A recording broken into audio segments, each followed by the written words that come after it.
comentar que serà un contracte que estarà dividit en 4 parts. La primera part serà el lot de servei de recollida de residus i de neteja viària amb un pressupost de 540 milions d'euros. Serà un contracte que tindrà una durada de 12 anys, contempla la renovació total de la maquinària, l'ampliació del personal i la renovació total de totes les infraestructures de neteja i de recollida de la ciutat. En el lot número 2 tindríem el servei de recollida textil, de roba i de calçat. Això és una novetat.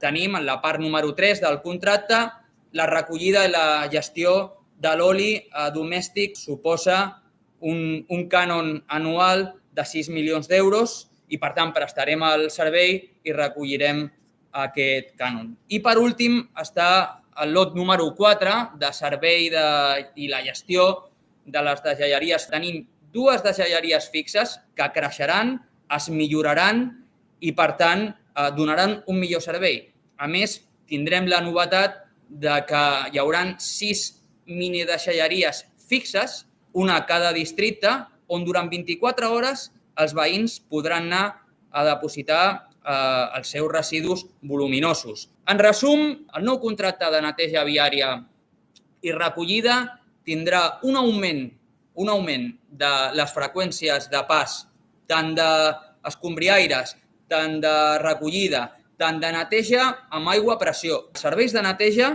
començaran a les 6 de la matinada i, per tant, quan la ciutat es llevi, estarà més neta perquè els serveis ordinaris han començat abans. Un altre dels grans objectius sota el que hem treballat aquest nou contracte és millorar la qualitat del servei. Un control del servei que presta l'empresa concessionària.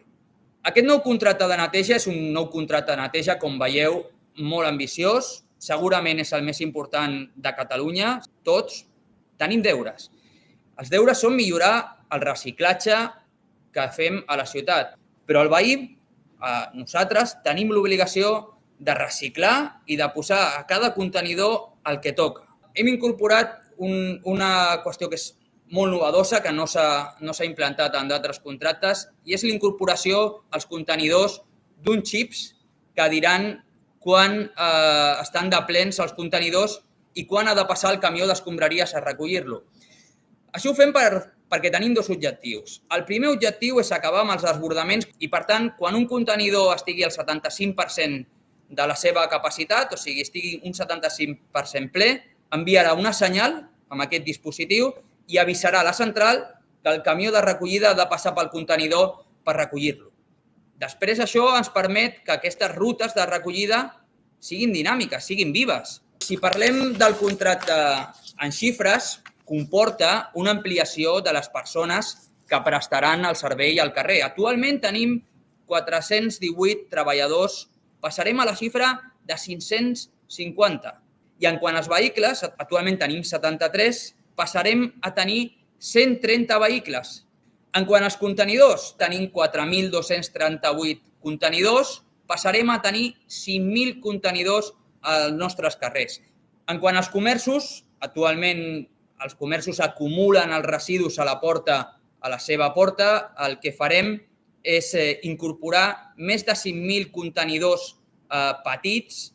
Estic convençut que convertirem la ciutat, Badalona, la convertirem en un referent de neteja i que serà l'orgull de tots els veïns.